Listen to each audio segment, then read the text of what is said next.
Hello friends, welcome back to another new cooking video. ఈరోజు మనం చేసుకోబోతుంది veg pulao. ముందుగా అల్లం వెల్లుల్లిపాయ పేస్ట్ కోసము చిన్న అల్లం ముక్క, 4 వెల్లుల్లి రబ్బలు ఇలా మిక్సీ చేసుకోండి.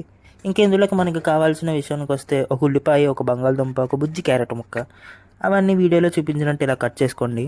ఇక్కడ వీడియోలో కనబడుతున్న మసాలా సామాన్లన్నీ తీసుకోండి. ఆ తర్వాత ప్యాన్ మీద ఆయిల్ వేసి ఫస్ట్ ఈ మసాలా సామాన్లు అన్నీ వేసి కలుపుకోండి.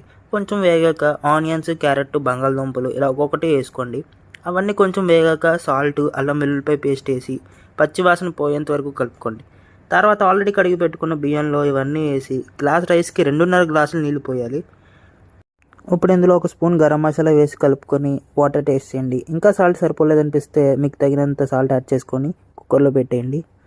ఈలోపు మనం మన రైతా కోసం ఉల్లిపాయలు, పచ్చిమిరపకాయలు అన్నీ కట్ చేసుకుని అందులో పెరుగు, సాల్ట్, వాటర్ అన్నీ వేసి కలుపుకుంటే మన రైతా రెడీ. ఒక 20 మినిట్స్ అయ్యేసరికి మన గుమగుమలాడే వెజ్ పులావ్ కూడా రెడీ. మీరు ట్రై చేసి ఎలా ఉందో కింద కామెంట్ చేయండి.